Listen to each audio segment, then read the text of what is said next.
Hello and welcome. My name is Bruce Stirling.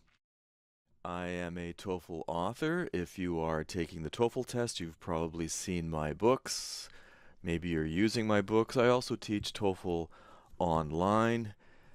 If you're interested in studying with a best-selling TOEFL author, please visit my website down here. It's brucetoefl.com. Great. Well, let's begin. Today I'm going to talk about the TOEFL IBT and speaking task number 1. Particularly, I'm going to talk about choice prompts. Choice prompts have been a big question among my TOEFL students and my writing group on Facebook.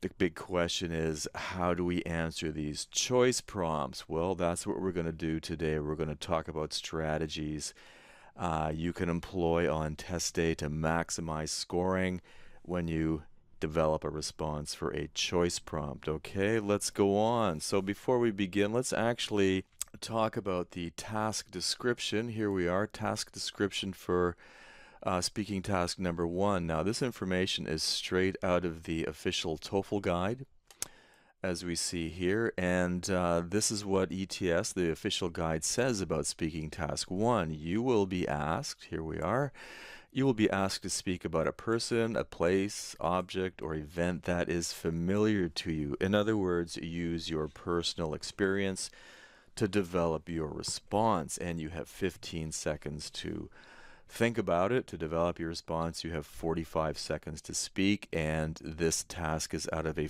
total of 4 points.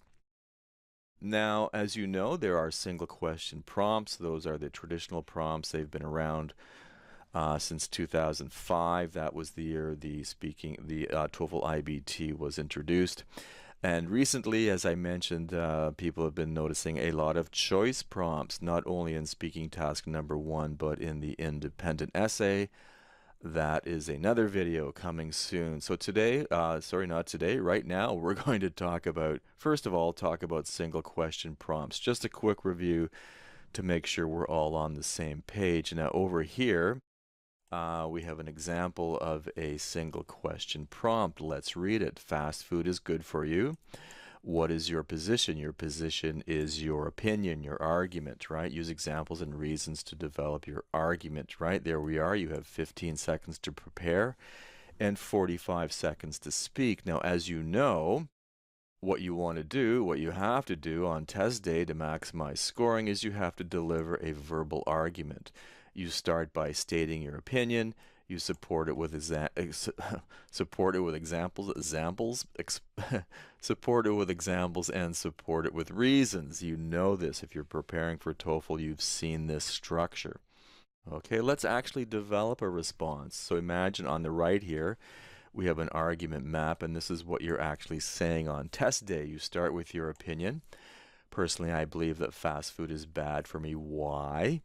And then you move on to your reason. Point number 2, because eating greasy fast food really gave me problems. There is your introduction. You should be able to say this in 10 seconds or 10 seconds or less, because you're going to need the rest of the time, the majority of the 45 seconds, developing an example, developing a body paragraph, because you know if you've taken TOEFL, if you're preparing for TOEFL, the hardest part of the this task is developing an example to support your opinion. And here we have one. We transition into it by saying, for example, illustration, the example. For example, last night I went to McDonald's and ordered a Big Mac. That's a very big hamburger. It was delicious but greasy. Later at home I felt really nauseous, really sick.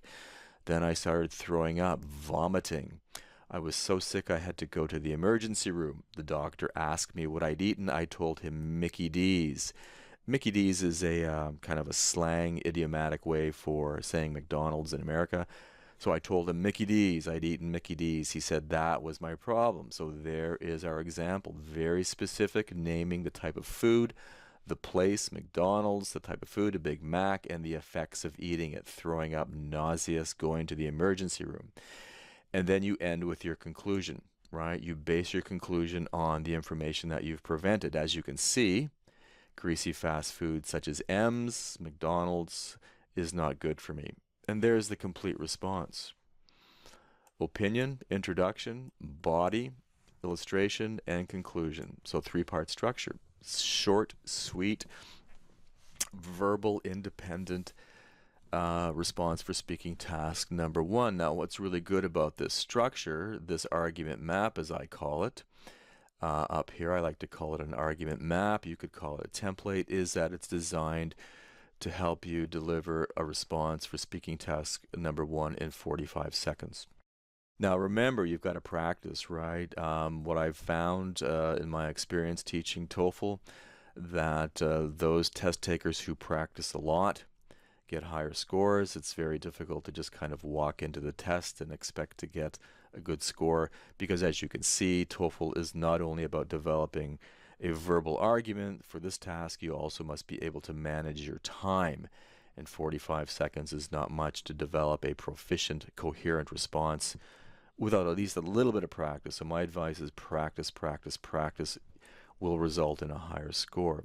Well, let's move on to choice prompts. Okay, choice prompts has this topic has been quite popular lately. Now, I'm not really sure when choice prompts started showing up on the TOEFL test, but there's been a lot of talk about it. Not only talk, but consternation. Now, what does consternation mean? There's a word. You're going to learn a new word today. Consternation means worry about. Okay. So she is demonstrating a look of, that's not really consternation. She's curious, but consternation means you're worried about it. Right, consternation. Great word. Now, let's actually develop a task. And the first thing we do for this choice task is we need a prompt, right? And here we are right here. Here's our prompt, right? You must choose a roommate. Okay, obviously at college, let's say. Which of the following qualities do you consider important and why? When there are our three qualities: being clean, being friendly, being quiet. And as always, you have 15 seconds to prepare, 45 seconds to speak, right? Once again, there are our three choices. Now you're probably going, oh my God, right? There's just too much information, right? And it's true. Now, why is TOEFL doing this? I have no idea. And ETS doesn't say, because ETS is a business and they don't tell or explain anything they do. Anyway, well, let's talk about how you would answer this traditionally, what probably a lot of TOEFL teachers are teaching right now. And if you're studying for TOEFL, what you've probably learned, I call this the traditional strategy. The traditional strategy, right, gets you to choose one topic, right? You have your three choices: clean, friendly, quiet. Choose one topic, state your opinion, support it with an example, support it with a reason, and conclude. So basically, treat the choice prompt exactly like you would a single question prompt, right? Basically choose one. Okay, we'll talk about clean or friendly, quiet, develop it, opinion, body, conclusion. And this is how you would do it. Imagine this is a response on test day. It's the tape script. Okay, we're mapping out this response, right? So as always, begin with the opinion, right? Personally, I believe that being clean is the most important quality. There we are. You chose the clean one. The reason? Well, because I could not live with a messy roommate. Why not? Okay, now we move into the body paragraph, in which you develop the example to support your opinion. Body paragraph. For example, my friend Jill had a messy roommate in college. Okay. Notice we have names, very specific, in college. Right, this roommate did not make her bed or wash dishes or empty the garbage. Whoa, she was a disaster. Okay, not clean. Worse, Jill could not study because the smell was so bad. If this happened to me, if I had a messy roommate, I'd go crazy. For me, being clean means you are serious about school. Okay, sounds good. I'm persuaded. That is why I'd choose a roommate who was a neat freak like me. Now, neat freak means very clean, very tidy. Neat freak is an idiom describing the character of someone who likes to be clean. Okay, pretty good body paragraph. And now in the conclusion, a clean roommate is the best choice for me. Notice how this test taker goes right back and answers the prompt, right? Very good, right? That's one way you can do it. Now, the challenge about this one, Now, you must spend a lot of time thinking about and developing the body paragraph example. Now, this seems to be very, very difficult for a lot of TOEFL test takers, even those who have taken the TOEFL test a couple of times. Developing examples is killer.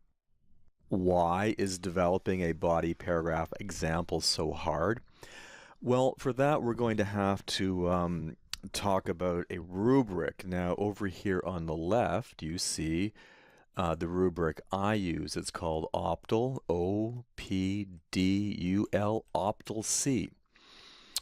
So if your response demonstrates organization, right? If it demonstrates a progression of ideas, that means if the ideas move from opinion to example to conclusion, right?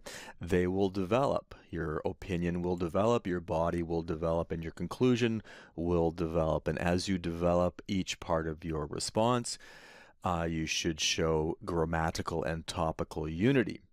Now, part of this rubric is language use. Now, if you demonstrate organization, progression, development, unity, and language use, you will demonstrate coherence. So this is ultimately your goal. You're trying to develop a coherent response, and a coherent response means it makes sense from beginning to end, and that will result in a higher score. Okay, now with this response, our tape script, you can see we have our introduction. That's great. We have a body, too. Okay, very good. We have a conclusion. It demonstrates organization, and as you can see, the ideas progress from general, opinion, reason to specific body paragraph and conclusion. So general, specific, general. And as we can see in the body paragraph, this response does indeed demonstrate topic development. The example is Jill, my friend.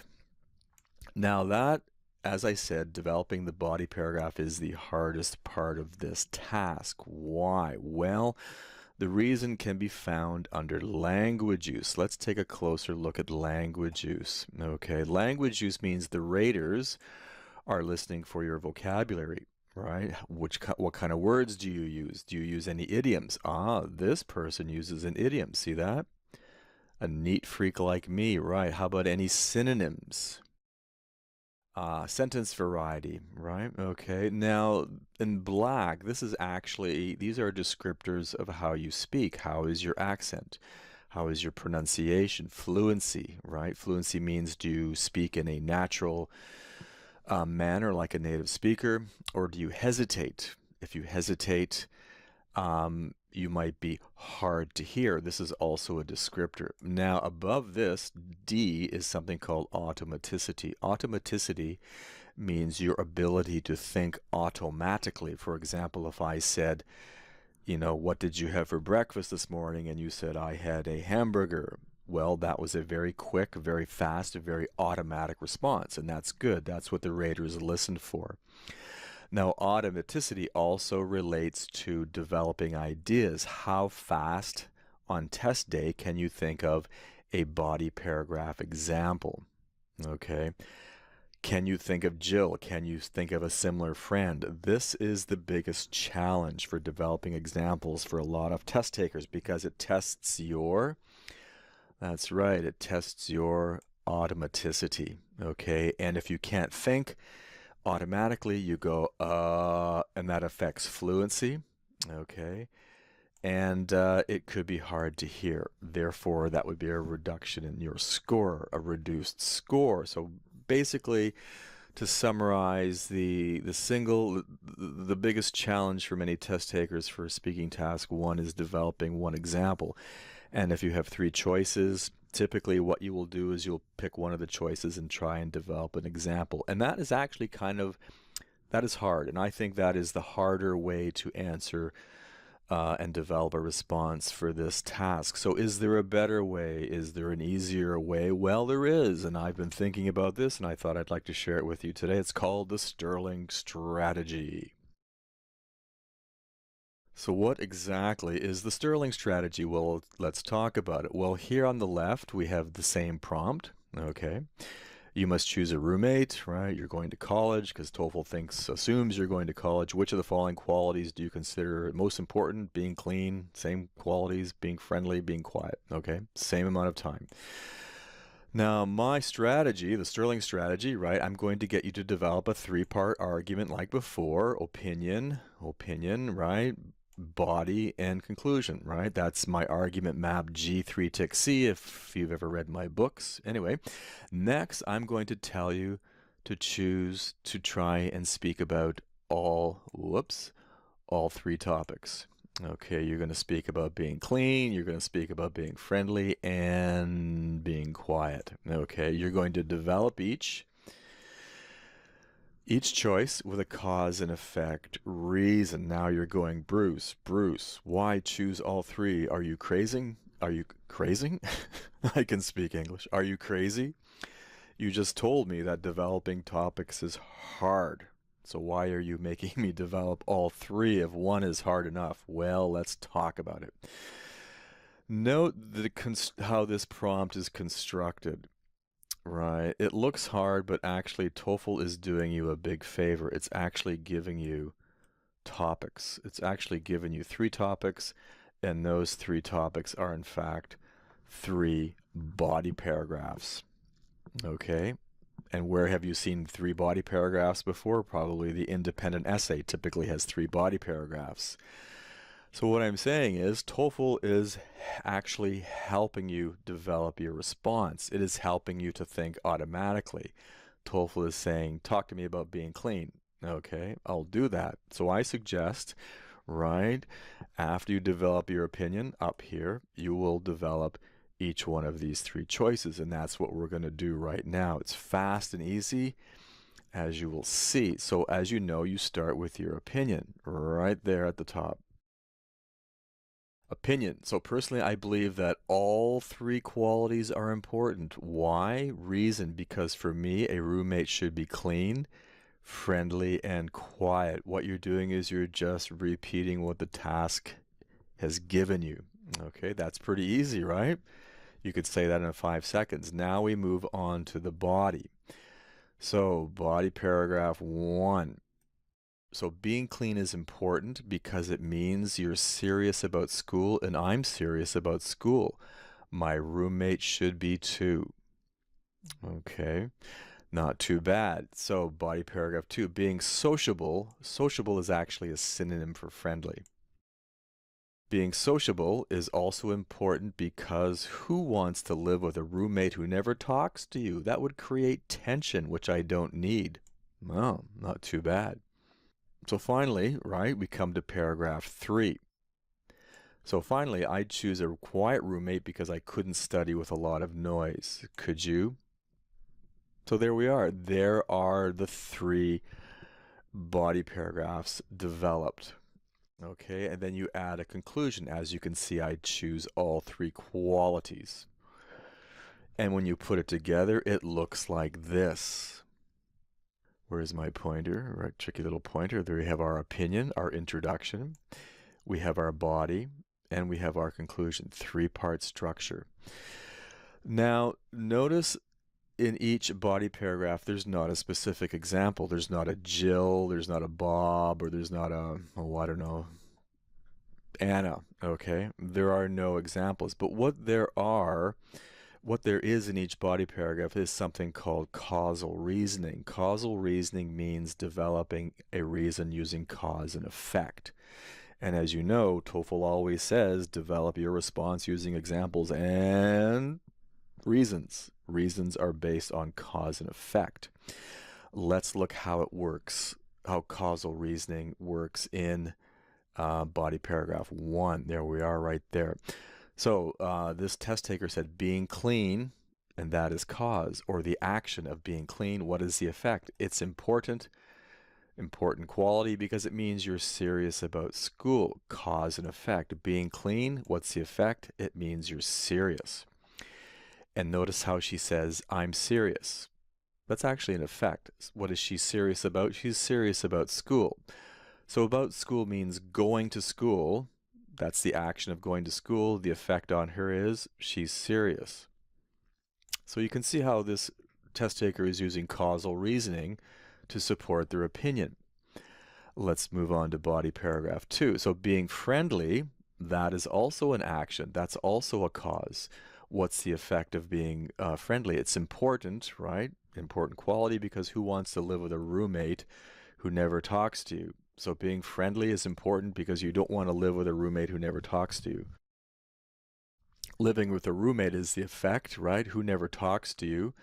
That is the action expressed by the roommate. The roommate never talks, right? That action, what would the effect be? It would create tension. Once again, cause and effect. A roommate who is not friendly, right? Living with such a person, the action of living with that person, the effect would be it would create tension. So that is not a quality you want to live with. You don't want to live with someone who is always creating tension or making you nervous, etc. Once again, this test taker is using causal reasoning. Now, how about body paragraph 3? So the test taker says, finally, I'd also choose a quiet roommate. Cause, that's the action. Choose a quiet roommate because I couldn't study, right? Once again, I couldn't study. The action, what's the effect? With a lot of noise. So choose a quiet roommate, that would be the action. And when you study with a quiet roommate, the effect is there's no noise. Okay, so the quality is to choose a roommate who is quiet. The effect would be no noise. The effect would be more studying.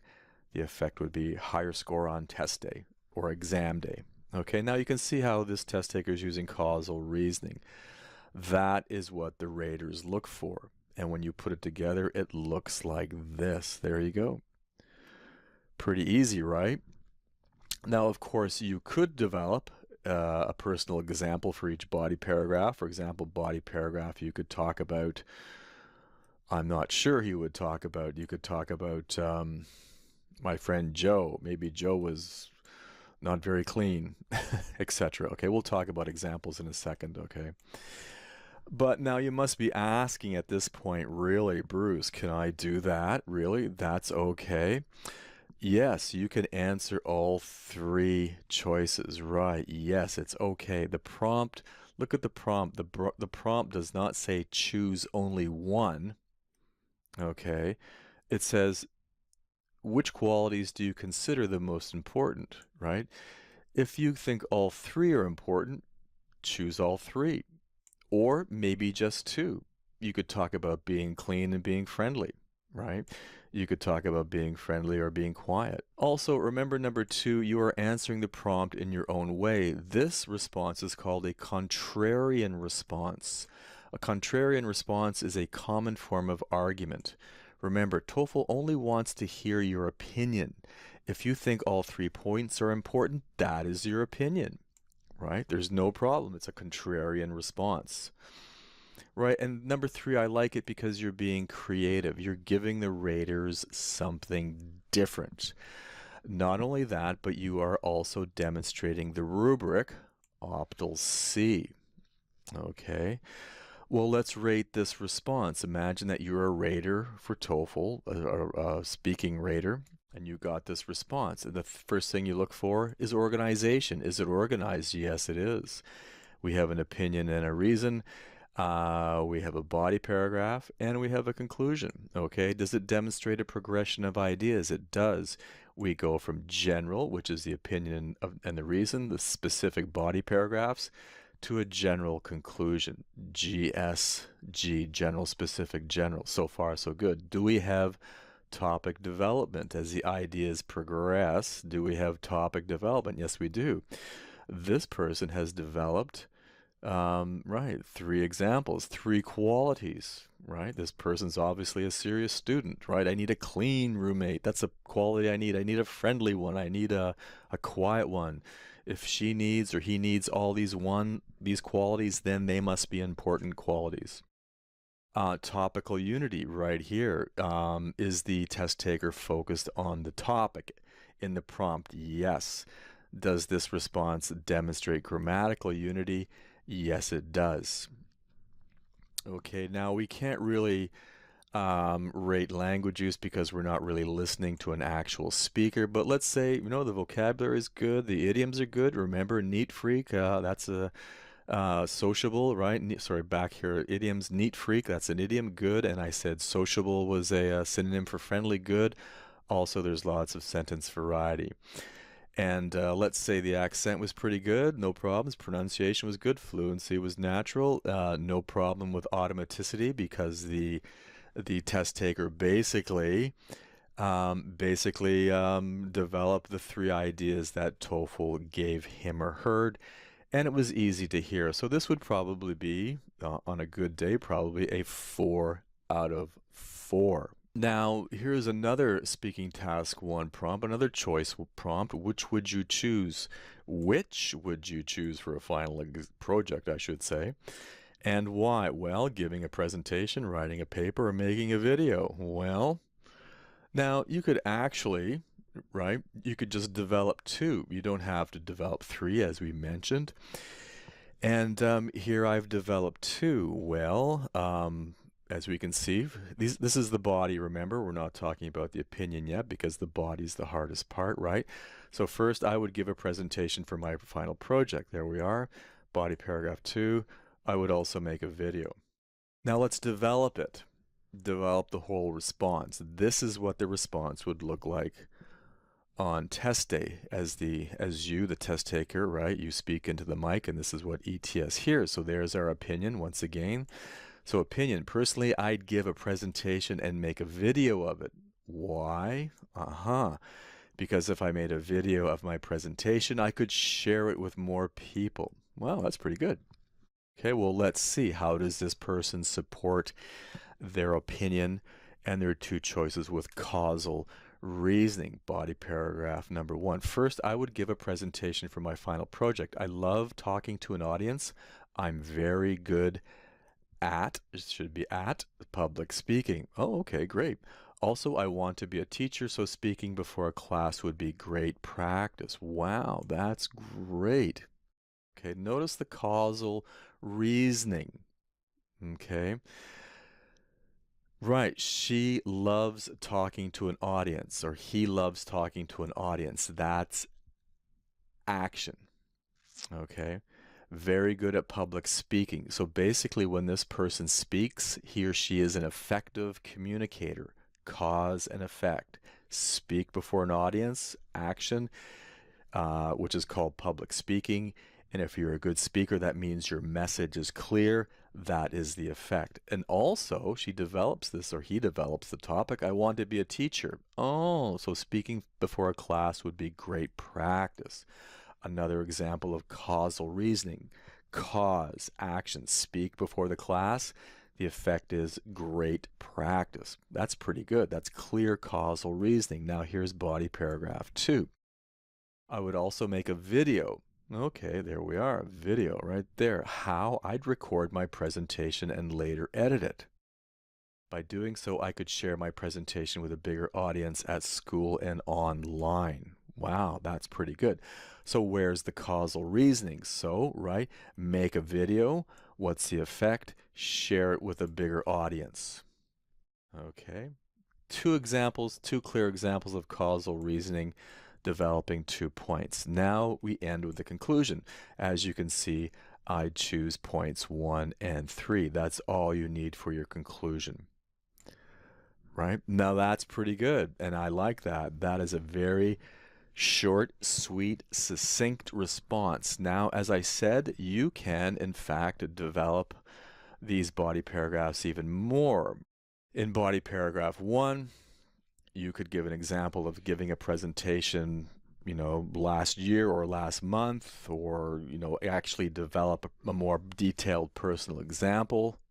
And you could do the same with body paragraph 2. Okay, but you really don't need to at this point because you have clearly answered the prompt coherently. So that's what I call the Stirling strategy, right? You develop a 3-part argument, right? Opinion, body, conclusion as before, and you choose all 3 choices or just 2 or 1 if you prefer, right? If you prefer the traditional method of just developing 1 choice, that's good. only you will know with a lot of practice, but with the Stirling method, right, develop each of the 3 points or the 2 points you choose with a cause and effect reason. Add an example for each if you can. Here's another example of a choice prompt, right? The university will remodel your dormitory and add a new space. Which space do you recommend? Why? Well, personally, I think my dormitory should have a cafe, a study room, and a game room. Why? Because that would create for the students a great university experience, right? Whatever you want to say. I would like a cafe because I love coffee, especially one that would be open early in the morning. I would take my coffee and go study in the study room. And after I've finished my coffee in the study room, I would then go to the game room to relax. So I think all three would really be important additions to the university and make the university experience that much more enjoyable. Something like that. Here's another one. Which I would say, let's get rid of that. Which technological developments have had the greatest impact on students' lives? Why? Well, personally, I think all three of these have had a great impact on my life. Well, first of all, student electronic books, right? Before when I went to high school, I had to carry a lot of books, but now at university, I just have to carry electronic books, and it's so easy and they're fast to use, very convenient, right?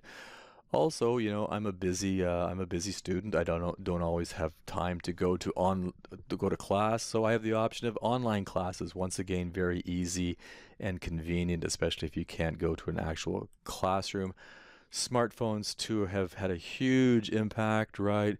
I do all my homework and research on my smartphone. So as you can see, electronic books, online classes, and smartphones have made my life easier and have greatly impacted me, especially at university. Something like that, okay? I'm just kind of ad-libbing here. Ad-libbing means kind of improvising, but you get the idea, okay? Well, thanks for listening. That was the Stirling Strategy. Right. Suggest you answer the three choices. Try it, see if you like it, see if it works. Okay. Now, just to let you know that I'm on Facebook, I have a TOEFL writing group. It's called TOEFL Writing Strategies with TOEFL author me, Bruce Stirling. So check it out. Come join the group, learn a bit more about this, right? I often have free TOEFL sessions. We talk about speaking tasks, writing tasks, and all good things related to TOEFL. And once again, as I said, I'm a TOEFL author. I teach TOEFL online. If you need help with TOEFL, drop me a line at brucetoefl.com. Thanks for listening. Bye-bye.